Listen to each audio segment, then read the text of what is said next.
En este canal te invito a reflexionar diversas formas de ver la vida con una mente abierta. Comenzamos. Cuando hace aproximadamente 2 años terminé de redactar este libro, el capítulo presente quedó inconcluso. Durante esa época, en el Laboratorio de Psicofisiología de la Universidad Nacional Autónoma de México, yo y mis colaboradores iniciamos una serie de estudios acerca del llamado potencial transferido en el cerebro humano.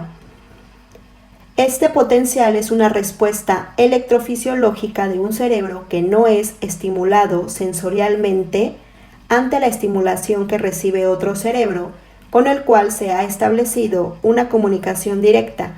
La comunicación directa acontece cuando dos sujetos son capaces de sentir su mutua presencia sin necesidad de utilizar señales sensoriales, tales como la imagen del otro, su verbalización, su contacto táctil o cualquier otro medio físico de comunicación. El sujeto estimulado, por ejemplo, mediante una luz, responde ante el estímulo con un potencial provocado, es decir, una respuesta neuroeléctrica que refleja la activación neural. El sujeto no estimulado también responde con otra activación neuronal, como si también hubiese sido estimulado. Nuestros primeros experimentos señalaban que la morfología del potencial transferido era similar a la del potencial provocado, pero solo aparecía ante el 8% de las estimulaciones reales. En otras palabras, de cada 100 potenciales provocados en el sujeto estimulado, únicamente se podían detectar 8 potenciales transferidos. La metodología que utilizamos para este experimento consistió en la detección directa de la actividad electroencefalográfica de similitudes claras entre la actividad de ambos cerebros, puesto que el EEG es muy complejo. Para incrementar la relación señal-ruido, utilizamos el procedimiento de promediación mediante una computadora especialmente programada para tal efecto. Este procedimiento consiste en la toma de muestras de actividad electroencefalográfica, EEG, a partir de la aplicación del estímulo, sincronizadas con su aparición y con una duración variable, en este caso de 1/4 de segundo, es decir, 250 milisegundos.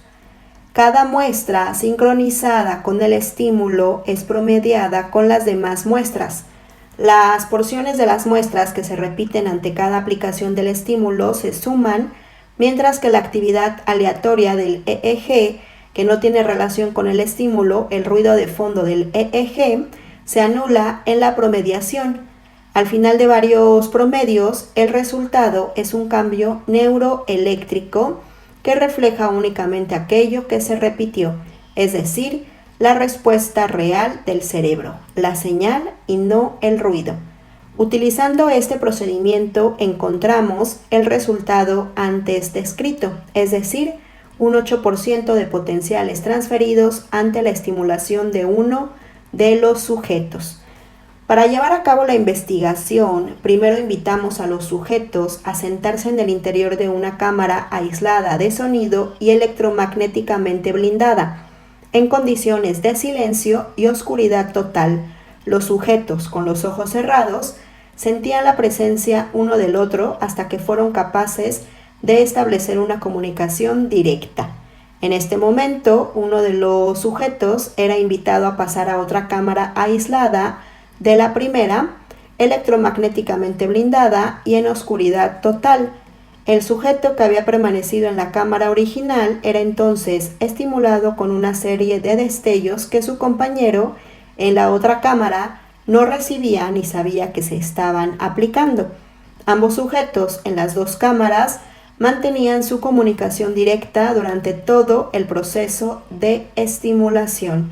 En estas condiciones, registramos el potencial provocado en el cerebro del sujeto estimulado y el transferido en el cerebro del sujeto no estimulado. La condición de interacción previa, suponíamos, era absolutamente necesaria para lograr la transferencia. En esto nos basábamos en la paradoja Einstein-Rosen-Podolsky, la paradoja ERP, la que indica que si dos partículas elementales establecen una interacción y después se separan en el espacio, la modificación de una de ellas conlleva a la modificación concomitante de la otra independientemente de la distancia a la que se ha separado después de su interacción. Los resultados que obtuvimos en el experimento de potencial transferido indicaba que la paradoja ERP existe a nivel del cerebro humano, al igual que entre partículas elementales. En otras palabras, siempre y cuando se ha establecido una interacción entre dos cerebros humanos, al igual que entre dos partículas elementales, ambos cerebros y partículas quedan ligadas y lo que le sucede a uno de ellos afectará al otro miembro del par. Desde el punto de vista de la inexistencia del azar, estos resultados forman las bases de esta inexistencia, ya que demuestran que los objetos y los sujetos que previamente han interactuado forman una especie de red o matriz que los une y lo que sucede con uno de ellos afectará al otro. Esta condición es básica para suponer y aceptar la inexistencia del azar. En una segunda serie de experimentos pusimos a prueba la condición de interacción previa como condición indispensable para el establecimiento de conexiones entre cerebros. En otras palabras, cuestionamos su necesidad. Para ello diseñamos una serie de experimentos en los cuales intentaríamos registrar el potencial transferido, pero de sujetos que previamente al registro no hubiesen interactuado. El experimento consistió en invitar a un sujeto a sentarse en el interior de una cámara aislada sensorial y electromagnéticamente, y a otro sujeto también a hacer lo mismo, pero en otra cámara también blindada y aislada de sonidos. Ambos sujetos no se conocían, no se habían visto ni jamás interactuaron uno con el otro. En esas condiciones, uno de los sujetos fue estimulado y el otro no. Registramos la actividad EEG de ambos y utilizamos el procedimiento de promediación con el objeto de detectar alguna señal de potencial transferido en el cerebro del sujeto no estimulado. A diferencia del primer experimento, en este exageramos la exactitud y la sutileza de la promediación, primero incrementando la cantidad de muestras promediadas hasta llegar a la cifra de 512. Un promedio de 512 muestras de EEG sincronizadas con un estímulo incrementa la relación señal-ruido en una forma muy grande. Segundo, ya no nos interesó solamente la detección de la similitud gruesa y aparente de ambos potenciales, el provocado y el transferido, sino más bien el análisis de algún indicio, por más pequeño que fuese, del potencial transferido que tuviese la virtud de repetirse independientemente de su similitud con el potencial provocado. Para lograr este análisis promediamos 256 muestras de actividad EEC en el sujeto no estimulado sincronizadas con la aparición del estímulo en el sujeto estimulado. Una vez logrado este promedio, seguíamos estimulando a uno de los sujetos y promediábamos otras 256 muestras de la actividad EEG del sujeto no estimulado. Ambas muestras de 256 presentaciones eran comparadas entre sí con el objeto de hallar alguna similitud entre ellas. Encontramos que estas similitudes existen. Este resultado indica que el cerebro del sujeto no estimulado logró detectar el estímulo o la respuesta cerebral en su compañero, a pesar de que ambos nunca establecieron interacción alguna. En otras palabras, la conexión entre cerebros existe independientemente de que estos hayan interactuado previamente. Esto indica que la relación intercerebral se da naturalmente y existe en condiciones que no requieren de interacciones previas ni de procedimientos de entrenamiento en comunicación directa. Esto no quiere decir que la detección tenga que pasar el umbral de la conciencia para existir. De hecho, nuestros sujetos, aquellos que mostraban señales cerebrales de detección directa, no pudieron decirnos lo que sucedía con su compañero estimulado. Esto indica que la conexión natural entre cerebros es inconsciente o que al menos no requiere de la conciencia para existir. En términos de la inexistencia del azar, estos hallazgos señalan que normalmente todos los cerebros humanos se encuentran entrelazados e intercomunicados entre sí y que los eventos que uno de los cerebros detecta afectan el resto sin que necesariamente exista conciencia de estos efectos. Extrapolando esta conclusión, podemos decir que todo lo que un cerebro detecta es detectado por el resto y de alguna forma influye en el resto de los cerebros modificándolos. Esta modificación, de acuerdo con nuestros resultados, es muy sutil y solamente detectable utilizando procedimientos de alta promediación, es decir, una metodología que logra incrementar sustancialmente la relación señal-ruido. Con base en el experimento antes descrito, decidimos probar la posibilidad de que un cerebro pudiese detectar eventos naturales sin la necesidad de que otro cerebro fuese activado. En otras palabras, nos preguntamos si la actividad no aleatoria que habíamos registrado en el experimento intercerebral sin previa interacción era debida a la activación cerebral o si podía ocurrir sin necesidad de la intervención de dos cerebros. Para ello, ideamos el siguiente experimento. Un sujeto era invitado a sentarse en el interior de una cámara blindada electromagnéticamente y aislada de sonidos, mientras que en otra cámara aislada de la primera y también blindada electromagnéticamente eran presentados una serie de destellos sin que el sujeto alguno los observara.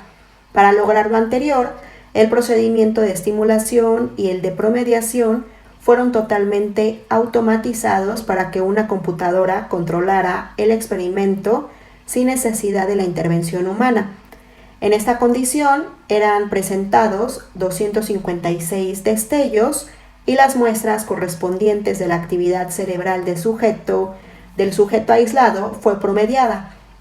Después eran presentados otros 256 destellos y también promediada la actividad cerebral sincronizada con su aparición. Ambos promedios fueron comparados entre sí con el objeto de encontrar alguna similitud que señalara la existencia de alguna respuesta no aleatoria. La respuesta ante esta búsqueda resultó positiva, es decir, el cerebro del sujeto no estimulado respondía ante el estímulo detectándolo a pesar de que ningún sujeto observó la maniobra de estimulación o intervino en la presentación sensorial. Este sorprendente resultado indica que el cerebro humano es capaz de detectar los eventos que suceden en el universo independientemente de que estos lo estimulen sensorialmente y sin necesidad de que otro cerebro se haya activado o percibido el estímulo en cuestión. La pregunta que nos planteamos después fue acerca de la sutileza de esta detección. En otras palabras, el experimento anterior utilizó la aplicación de un destello de considerable intensidad máxima en la escala de fotoestimulador Gras. Ahora nos preguntamos si el cerebro humano es capaz de detectar estímulos mucho más leves. Para contestar a esta pregunta, desconectamos el estimulador fotoeléctrico y solamente aplicamos un pulso de sincronía para obtener la muestra EEG y activar el programa de promediación de la computadora. El procedimiento de sincronización fue totalmente automatizado de tal forma que ningún operador humano intervino en su aplicación. En estas condiciones se repitió el procedimiento del experimento anterior, invitando a un sujeto a sentarse en la cámara blindada y aislada mientras se tomaban muestras de su EEG, sincronizadas con el pulso eléctrico de sincronía. Quiero hacer énfasis en el hecho de que en este experimento no se activó una serie de destellos de alta intensidad y de que el único estímulo capaz de ser percibido por alguien era la breve y casi imperceptible lucecilla del estimulador Gras S88 que indicaba que un pulso de sincronía había sido activado. Fuera de esa lucecilla indicadora y del pulso eléctrico de sincronía de 1 milisegundo de duración y 1 volt de intensidad, ningún otro estímulo era activado. Por supuesto que el pulso de sincronía activaba una computadora con todos sus circuitos echando a andar un programa complejo, y la pregunta que nos hicimos fue si esa activación podía ser registrada directamente por un cerebro humano. Promediamos 2 series de 256 muestras de EEG sincronizadas con el pulso de sincronía antes mencionado y hallamos, al comparar ambos promedios, que existían señales repetitivas en ellos. En otras palabras, nuestros resultados indicaban que el cerebro humano responde ante estímulos sutiles. Este resultado podría extrapolarse diciendo que el cerebro humano es capaz de detectar cualquier evento, no importando su sutileza. De acuerdo con la teoría sintérgica, todo evento o cambio físico resulta y es una distorsión de la matriz o latiz del espacio-tiempo. De esta forma, un potencial provocado o un potencial transferido afectan la organización del espacio-tiempo y por lo tanto podrían detectarse en cualquier sistema animado o sin vida. Por ejemplo, la activación de un cerebro podría afectar la organización cristalina del agua y si pudiese ser detectada esta alteración, se podría demostrar que está relacionada con la activación cerebral. Precisamente para comprobar esta posibilidad, decidimos registrar las características de impedancia de un líquido, agua impregnada de una sustancia electrolítica, en la cercanía de un cerebro respondiendo ante un evento.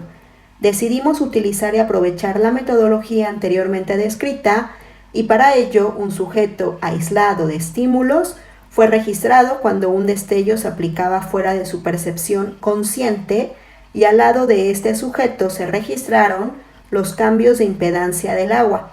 Tomamos muestras de la actividad EEG del sujeto sincronizadas con el estímulo y al mismo tiempo muestras de la misma duración de los cambios de impedancia del agua, también sincronizadas con la aparición del estímulo. Ambas muestras fueron promediadas y 2 promedios de 256 muestras, cada uno fueron comparados entre sí.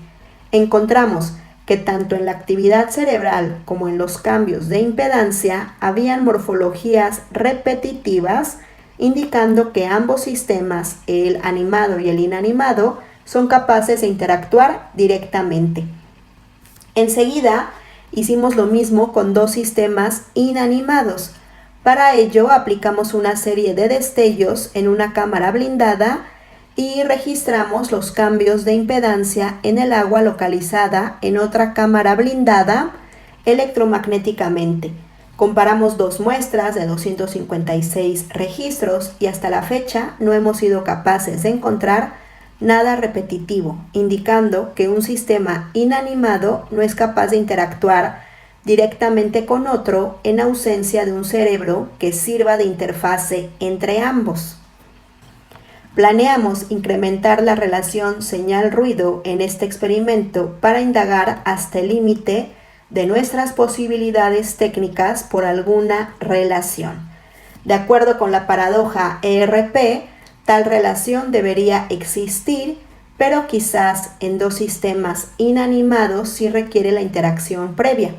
En resumen, nuestros resultados indican que los cerebros humanos están naturalmente interconectados y que la alteración en uno de ellos afecta a los otros, sin necesidad de interacciones previas.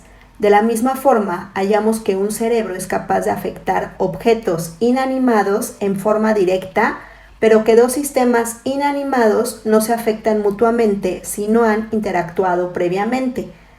Todos estos resultados experimentales forman las bases de la inexistencia del azar.